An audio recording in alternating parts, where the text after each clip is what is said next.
বাংলাদেশের অশান্তির আগুন অব্যাহত, দাও দাও করে জ্বলছে প্রতিদিন, প্রতি রাত, কোনো সময় থামার নাম নিচ্ছে না। ওখানকার সংখ্যালঘু হিন্দুদের উপরে, বৌদ্ধ খ্রিস্টানদের উপরে যে হারে অকথ্য অত্যাচার হচ্ছে তা কন্টিনিউ অব্যাহত আছে। বাড়ি ঘরদর পুড়িয়ে দেওয়া, আগুন লাগানো থেকে শুরু করে সমস্ত কিছু, তার আঁচ সারা ভারতবর্ষে ছড়িয়ে পড়েছে, সারা বিশ্বব্যাপী ছড়িয়ে পড়েছে।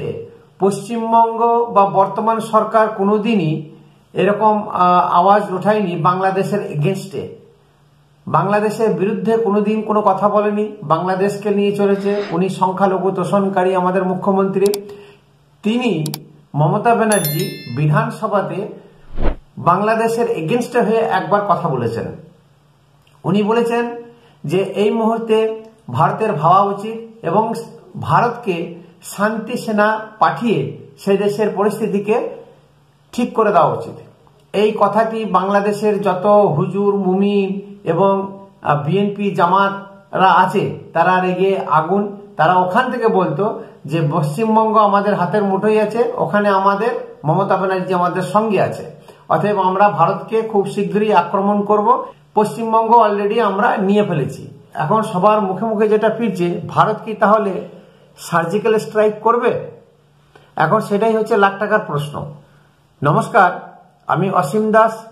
Welcome to my channel awareness with Dasji. বিগত বেশ কিছুদিন ধরে প্রচুর আমি ভিডিও দেখছি, টিভিতে দেখছি, মেন স্ট্রিম মিডিয়াতে দেখছি যে ভারত কি তাহলে সার্জিক্যালের পথে হাঁটছে? ভারত কি তাহলে সংখ্যালঘু হিন্দুদের কি বাঁচাতে পারবে না? ভারতের অবস্থানটা কি?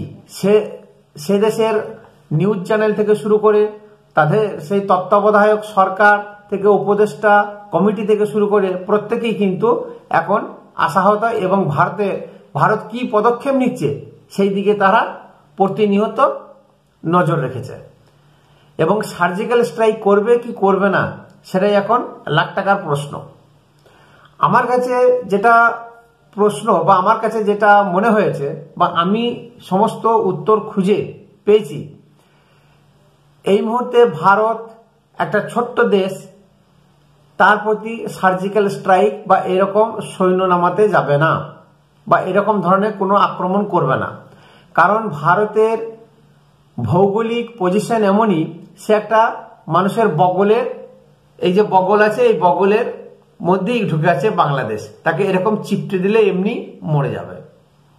সার্জিক্যাল স্ট্রাইকের রাস্তায় হাঁটতে যাবে না। ছোট্ট একটা সে কথাই বলে, ছুঁচো মেরে হাত গন্ধ করা। তো বাংলাদেশ হচ্ছে ছুঁচোর একটা দেশ।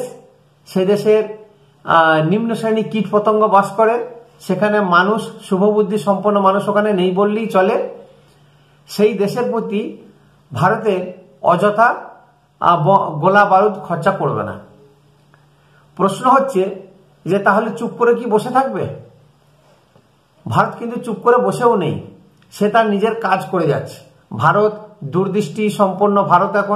ভারত এখন বিশ্বের কোনো দেশকে ভয় করে না, এরকম সামরিক শক্তি আছে। ভারত চীনের চোখে চোখ রেখে কথা বলে, ইভেন আমেরিকাকেও ভয় করে না। তা সেই ভারত কি করে বাংলাদেশকে ছেড়ে দেবে? সেই ভারত কি করে বাংলাদেশের এত অসভ্যতামিগুলোকে ছেড়ে দেবে? কোনোদিন ছেড়ে দেবে না। কারণ এই ভারতই ওই বাংলাদেশকে পাকিস্তানের হাত থেকে উদ্ধার করে একটা স্বাধীন রাষ্ট্র হিসাবে গঠন করে দিয়েছিল। ভারতের কর্তৃত্ব আছে 100%। এখন কেন সার্জিক্যাল স্ট্রাইকে যাবে না? তার কারণ অনেক। ভারতের সঙ্গে আমরা পারবো না, পেরে উঠবো না। তাই তারা কি করছে না, ভারতের চিরশত্রু চীন, সে চীনের কাছে গেছে ক্ষমতা আদায় করতে, সে চীনের সঙ্গে গেছে সাঁঠগাঁঠ করতে। বাংলাদেশের কিছু জামাতি জঙ্গি এবং বিএনপির কিছু নেতা 9 করে 14-15 জন চীন দেশে পাড়িয়ে দিয়েছিলেন, তাদেরকে ওখান থেকে তৎক্ষণাৎ তাড়িয়ে দিয়েছে। কারণটা, ওনারা সামরিক চুক্তি করতে গেছিলেন চীনের সঙ্গে, যে চীনের সঙ্গে যদি সামরিক চুক্তি করি তাহলে পুরো বাংলাদেশের হয়ে লড়াই করবে এবং ভারতকে পরাস্ত করতে বা আমরা যুদ্ধ করতে পারবো, চীন যদি আমাদের পিছনে থাকে। এখন দেখা যাক চীন কি সত্যিই থাকবে। চীন তো প্রচুর লোন দিয়ে রেখেছে বাংলাদেশকে, বাংলাদেশ চীনের কাছে প্রচুর ঋণী। তা সত্ত্বেও চীন কেন এই মুহূর্তে বাংলাদেশকে সাপোর্ট করবে না?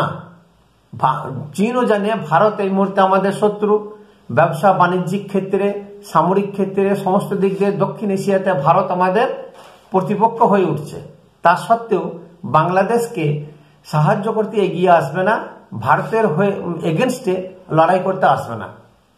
তার কারণ হিসাবে হচ্ছে এই যে হাসিনার পতন, শেখ হাসিনা যে 5ই আগস্ট দেশ থেকে বিতাড়িত হয়েছেন, সেই আগস্ট মাসে হাসিনা বলেছিলেন তার আগে যে আমেরিকা থেকে চাপ আসছে, তাকে নাকি সেন্ট মার্টিন দ্বীপটা উপহার হিসাবে দিতে হবে, তাহলে উনি চিরন্তন ক্ষমতায় থাকবেন, তা না হলে ওনাকে ক্ষমতা থেকে সরিয়ে দেওয়া হবে।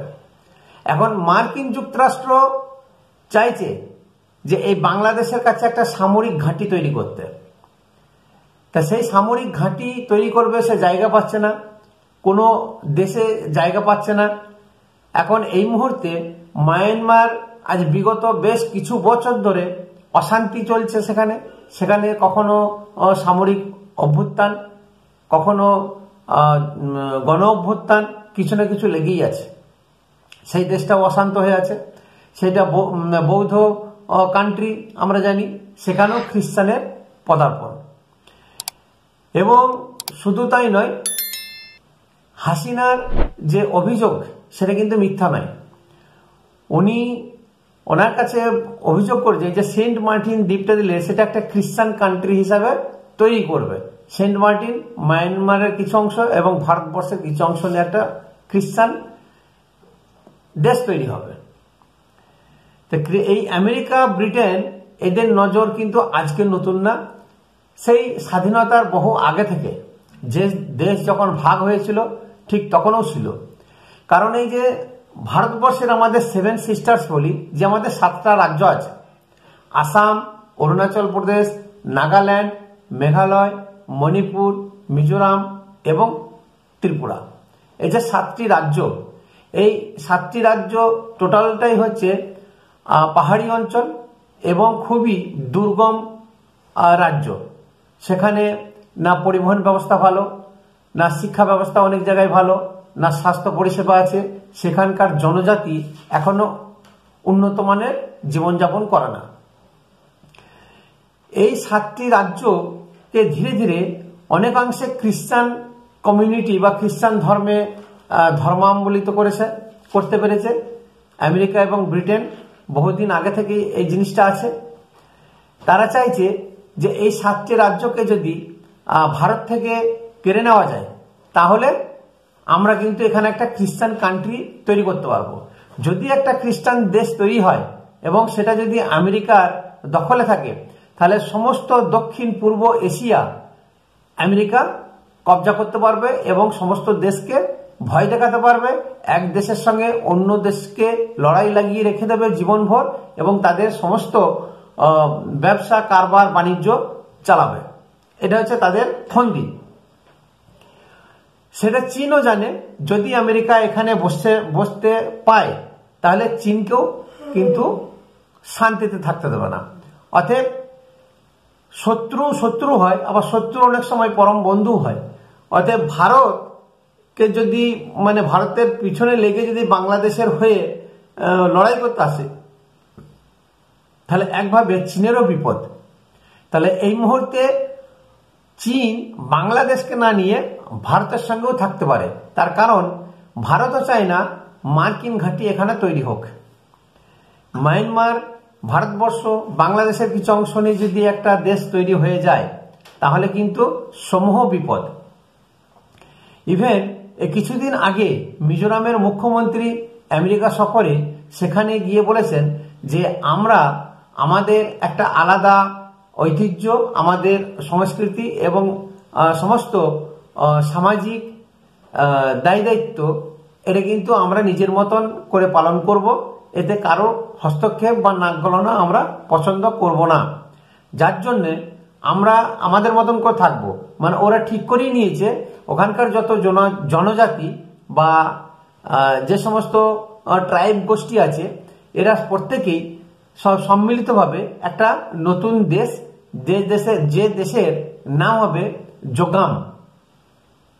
এই জোগাম দেশ পুরোপুরি খ্রিস্টান দেশ হিসাবে হবে এবং অলরেডি মিজোরাম, নাগাল্যান্ড, মণিপুর, অরুণাচল প্রদেশ অলরেডি খ্রিস্টান ম্যাক্সিমাম। তাহলে এই দেশটা তৈরি হবে কি করে? বাংলাদেশ লাফালাফি করছে। এই বাংলাদেশের যত মুমিন, যত দাড়িওয়ালা, টুপিওয়ালা, হ্যাঁ, যাদের মুমিন বলে, এরা হুজুর নয় খেজুর, এরা নাকি বুদ্ধি দেয় ভারতকে এমন সায়স্তা করবে যে হরে রাম করতে করতে কানতে কানতে পালাবে। কি বুদ্ধি? না চিকেন নেক। ওরা একটা কথায় জানে যে চিকেন নেক, শিলিগুড়ি করিডোর, সেটা নাকি খুবই সরু, খুবই অপ্রশস্ত। বাংলাদেশ থেকে ভুটান বা এর দূরত্ব হচ্ছে মাত্র 22 কিলোমিটার, যে 22 কিলোমিটার অলরেডি চওড়া, তাহলে খুবই সরু। তাহলে এই চিকেন নেকটাকে বা এই করিডোরটাকে যদি ভেঙে ফেলা হয় বা বিচ্ছিন্ন করে দেওয়া হয়, তাহলে যে 7 সিস্টার বা 7টি রাজ্য ভারতবর্ষের আছে, সেটা কিন্তু জনবিচ্ছিন্ন হয়ে যাবে, দেশ থেকে আলাদা হয়ে যাবে। তাহলে সেই ভারত ওখানে পরিষেবা দিতে পারবে না, ওখানকার জনগোষ্ঠী, জনজাতির সঙ্গে যোগাযোগ স্থাপন করতে পারবে না, কোনো কিছুই করতে পারবে না। তাই ধীরে ধীরে সেই 7টি রাজ্য কবজা হয়ে যাবে। তাহলে বাংলাদেশিরা ভাবছে যে এই 7 সিস্টার্স আমরা পাবো, এবং সেটা ভালো করে ওরাও জানে যে এই 7 সিস্টার তাদের দখলে থাকবে না। তার কারণ এই 7 সিস্টারে যে নাগা উপজাতি, অরুণাচলের, মিজোরামের যে সমস্ত ভয়ঙ্কর সব জনজাতি আছে, তারা পশু পাখি মেরে কাঁচা রক্ত খায়, এরকম রাক্ষস জাতীয় মানুষ। তাদের কাছে কোনো বাংলাদেশি, কোনো ভারতীয় সাধারণ মানুষ গিয়ে টিকতে পারো না। তাহলে একমাত্র উপায় হচ্ছে ব্রিটিশরা নানা রকম উপঢৌকন, তাদেরকে স্বাস্থ্য পরিষেবা, তাদেরকে শিক্ষা ব্যবস্থা, আধুনিক মানসিকতায় তৈরি করা, এসব নানান কার্যকলাপ শুরু করে দেবে, অলরেডি দিয়েছে। তাহলে এইভাবে তাদেরকে যেমন নিয়ে আসা, তাদের অস্ত্রশস্ত্র প্রদান করে, সুশিক্ষিত করে ভারতের এগেনস্টে তাদেরকে লড়ানো এবং নানান ধরনের জঙ্গি গোষ্ঠী তৈরি করা, এটা হচ্ছে আমেরিকা এবং ব্রিটেনের লক্ষ্য। তাহলে এই মুহূর্তে এখন গত 1.5 বছর ধরে মণিপুরে গৃহ হিংসা চলছে, দাউ দাউ করে আগুন জ্বলছে। ওখানকার পাহাড়ে বসবাসকারী যে জনজাতি আর নিচে যে জনজাতি মেইতি, এদের সঙ্গে একটা বিশাল রকমের ঝামেলা চলছে। এই যে ওদের মধ্যে যে কোটা সিস্টেম বা চাকরি, সরকারি চাকরির ক্ষেত্রে বা জমি জায়গা কেনা, সেখানে বসবাস করা, এই নিয়ে কিন্তু দীর্ঘদিন ধরে আন্দোলন চলছে, আর এই আন্দোলন থামার নাম নেই। আর এই আগুনে ঘি ঢালছে এই আমেরিকা, ব্রিটেনের মতন দেশ। তাহলে কন্টিনিউ যেমন ভারতকে শশব্যস্ত করে রেখেছে, তেমনি অন্য দিক দিকেও চাপ আসছে। তাহলে ভারতকে এখন ভাবতে হবে যে ওই যে 7 সিস্টার, 7টি রাজ্যে যে নানান ধরনের অশান্তি লেগে রয়েছে, সেই নিজের বাড়িকে শান্ত করবে, না একটা বগল দাবা দেশের পেছনে সার্জিক্যাল স্ট্রাইক করতে যাবে, না মিলিটারি অপারেশন করতে যাবে। আগে নিজের দেশ, তারপরে অন্য দেশ। তাহলে বাংলাদেশকে কি বধ করা যাবে না? তাহলে বাংলাদেশ এমনি লাফাবে? তা কিন্তু নয়। কারণ আমাদের প্রধানমন্ত্রী গুজরাটি প্রধানমন্ত্রী, পিঠে না মেরে পেটে মারবেন। আগে আমাদের প্রধানমন্ত্রী ছিলেন ইন্দিরা গান্ধী, খুবই সাহসী এবং বিচক্ষণ, খুব বুদ্ধিমতী মহিলা ছিলেন। যে সময় পাকিস্তানের থেকে বাংলাদেশকে আলাদা করেছিলেন, ঠিক সেই সময় আমাদের ভারতবর্ষে মিলিটারির ক্ষমতা কিন্তু অত ভালো ছিল না, অর্থনৈতিকভাবেও অনেকটা পিছিয়ে ছিলাম। সেই সময় এত বলিষ্ঠ একটা ডিসিশন নিয়ে উনি বাংলাদেশকে স্বাধীন রাষ্ট্র হিসাবে গঠন করেছিলেন। তার কারণ আছে, ইতিহাস আছে কেন করেছিলেন। কারণ ভারতবর্ষের এই ইনফরমেশন দিয়েছিলেন, যদি বাংলাদেশকে আলাদা করতে না দেওয়া যায়, তাহলে ধীরে ধীরে কিন্তু ত্রিপুরা, মিজোরাম, মণিপুর, এগুলো কিন্তু সব কবজা করে নেবে। সেই জন্য বাংলাদেশকে পাকিস্তানের থেকে আলাদা করে একটা স্বাধীন রাষ্ট্র গঠন করে দিয়ে গিয়েছিলেন। আজকে সেই রাষ্ট্র মাথা তুলে কথা বলছে। পাকিস্তানের ছেড়ে যাওয়া কিছু রক্তবিন্দু বাংলাদেশে পড়ে আছে, সেই রাজাকার পাকিস্তানের ঔরসে জন্ম কিছু মানুষ আজকে ভারতের এগেনস্টে গলা ফাটাচ্ছে। তাহলে গুজরাটি প্রধানমন্ত্রী আমাদের কি করবেন? এখন ওনার একটাই হচ্ছে চারিদিকে মিলিটারি দাঁড় করে দেবে, একটা ভয় থাকবে, প্যানিক সৃষ্টি করবে। নাম্বার 2, যত রকমের আমদানি রপ্তানি আছে সেটা বাংলাদেশের সঙ্গে বন্ধ, তাহলে ভাতে মারা হবে ওদেরকে আগে। তাহলে অন্য দেশের সঙ্গে যদি ওরা কথায় কথায় বলে যে ভারত আমাদেরকে না দেয় বা ভারতের থেকে আমরা কিনবো না, অন্য দেশের থেকে আমরা খাদ্যদ্রব্য কিনবো, ঠিক আছে কিনুক, তাহলে বুঝতে পারবে। প্লাস এই কয়েকদিন আগে উড়িষ্যা পুরীতে একটা বিশাল রকমের মিলিটারি অপারেশন হলো। সেখানে মিসাইলও দাগা হয়েছে, পরীক্ষা নিরীক্ষা করা হয়েছে। তাহলে বঙ্গোপসাগরে আর কিছুদিন পরই, যেটা বঙ্গোপসাগর হয়েছে অলরেডি, সৈন্য মোতায়েন করে দেবে। তাহলে টাইট করে দেবে, ওদের রক্তচাপ ধীরে ধীরে বাড়াবে, আমদানি রপ্তানি কমাবে, ব্যবসা বাণিজ্য কমাবে, এবং অন্যান্য কান্ট্রি যেরকম আছে তাদের থেকেও দূরে সরিয়ে দেবে বাংলাদেশকে। মনে পড়ে কিছুদিন আগে মালদ্বীপ কিরকম লাফাচ্ছিল চীনের ইশারাতে, মালদ্বীপকে ঠান্ডা করে দিয়েছে। মালদ্বীপে বাণিজ্য বন্ধ, সমস্ত পর্যটন বন্ধ, সব করে দিয়েছিল, ভাতে মেরে দিয়েছিল। ওখানকার যে রাষ্ট্রপতি মইজু ছুটে এসেছিল ইন্ডিয়াতে, আবার হাতে পায়ে ধরে আবার ভারতের সঙ্গে মেলভাব করেছে। ঠিক বাংলাদেশ এরকম পরিস্থিতি হবে। আজকে হাসিনা কে ভারতে জায়গা দিয়েছে, আশ্রয় দিয়েছে, এমনি এমনি কিন্তু দেয়নি। কারণ হাসিনার কাছে অনেক ইনফরমেশন আছে। কারণ হাসিনা কিন্তু আমেরিকার কাছে ঝুঁকেনি, নিজেকে বিক্রি করেননি। উনি জবাব দিয়েছিলেন, তার পরিণতি এরকম তাকে ভুগতে হয়েছে, কিন্তু ভারত কিন্তু মাথা নত করবে না।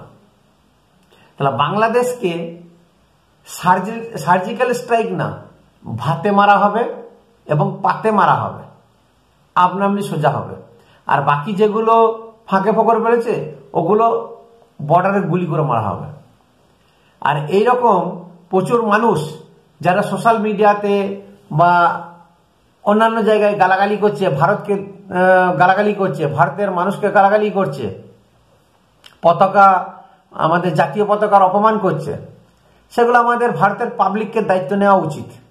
এখানে এসে যদি দালালি মারে কেউ, যদি গালাগালি করে আমার দেশকে, তাহলে সেখানে জামা কাপড় খুলে ল্যাম্পপোস্টে বেঁধে ভালো করে ধুলাই দিয়ে নুন লঙ্কা মাখিয়ে বর্ডারে ছেড়ে দিতে হবে। সবকিছু যে সবসময় সরকারকে করতে হবে আর সরকারকে দায়িত্ব নিয়ে করতে হবে তা কিন্তু নয়, এটা জনগণেরও দায়িত্ব। ওরা যদি আমাদের জাতীয় পতাকাকে অপমান করতে পারে, আমরা কেন পারবো না? আমরা কেন করতে যাবো যে ওরা করেছে করুক, আমার জাতীয় পতাকা আমার মাথায় থাকবে? যারা এই কথাটা বলে যে আমার জাতীয় পতাকা আমার মাথার উপরে, অবশ্যই আমার মাথার উপরে, তাই বলে অন্য কেউ পদদলিত করবে আর আমি সহ্য করবো আর আমি বলবো ওরা করেছে করুক, আমাদের সভ্যতা এগুলো শিখায়নি। বাহ, এটা একমাত্র যারা বলে জানবেন তাদের পূর্বপুরুষরা বাংলাদেশ থেকে এসে এখানে আছে, এখানকার জল হাওয়া সবকিছু খাচ্ছে দাচ্ছে, কিন্তু তাদের মন হৃদয় এখনো কিন্তু বাংলাদেশের প্রতি টুকবুক টুকবুক করছে। এই কথাগুলো যারা বলে, আমাদের এখানে ভাষণ না দিয়ে ওই জুতো পেটা করা উচিত বাংলাদেশিদেরকে। এখনো পর্যন্ত ভারতবর্ষে আসছে চিকিৎসা নিতে।